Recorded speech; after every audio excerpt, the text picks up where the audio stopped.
Ce lundi 29 octobre, c'est la journée mondiale de lutte contre les AVC, les accidents vasculaires cérébraux. Pour en parler avec nous aujourd'hui, Eric Montalesco. Alors, vous êtes le vice-président de l'entreprise BALT, qui est une entreprise spécialisée justement dans la pose de stents. Et vous faites notamment le plus petit stent au monde. Alors, expliquez-nous finalement comment vous est venu ce savoir-faire.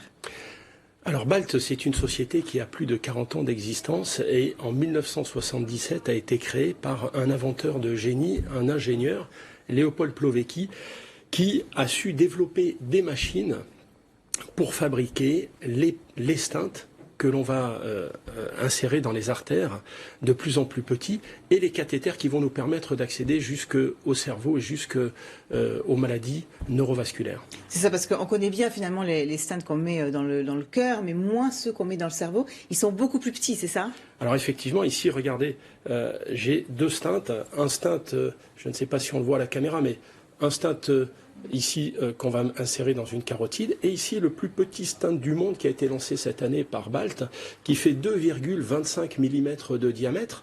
C'est un alliage de nickel, de titane et de platine qui va permettre notamment de rétablir le flux sanguin dans les artères cérébrales touchées par les maladies neurovasculaires. C'est ça, il y a deux sortes de stents. Alors celui qui va finalement aller dans la veine, dans l'artère, et puis celui que vous allez envoyer et qui va prendre le caillot et le retirer. Voilà, ça c'est ce qu'on appelle un stent triver. Alors aujourd'hui, 29 octobre, c'est la journée mondiale de l'AVC. Et effectivement, l'AVC touche de plus en plus de personnes dans le monde. Pourquoi alors finalement?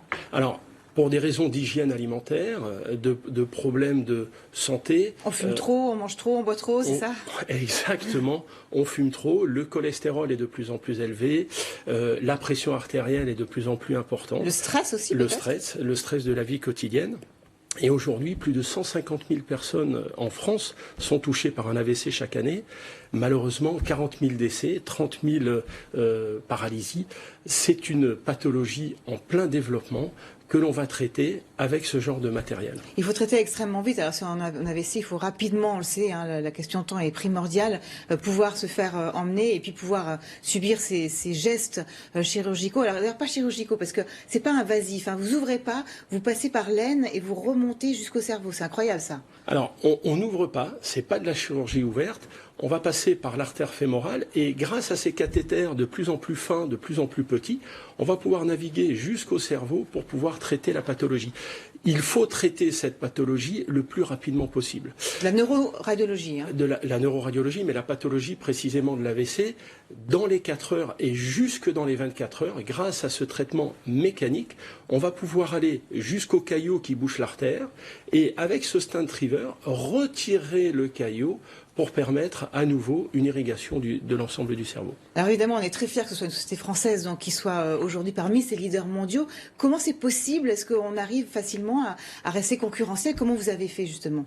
En 2002, Léopold Plowecki passe la main à son fils, Nicolas, ingénieur des arts et métiers, qui va amplifier le développement par des investissements dans la recherche, dans le développement et dans les études cliniques. Et puis en 2015, Nicolas fait entrer un fonds au capital du groupe. Un fonds d'investissement, donc pour avoir davantage finalement d'argent. Exactement. Et pour permettre un développement, d'amplifier ce développement au niveau international. Alors très rapidement, en 2 ans, BALT fait l'acquisition d'une société aux États-Unis, en Californie, qui va devenir une grosse plateforme de production. Et puis BALT s'implante en direct dans tous les pays européens et dans les pays majeurs au niveau mondial. Je pense à l'Inde, la Chine, bientôt le Brésil. Merci beaucoup Eric Montalesco d'avoir été avec nous sur ce plateau. Tout de suite, l'info continue sur LCI.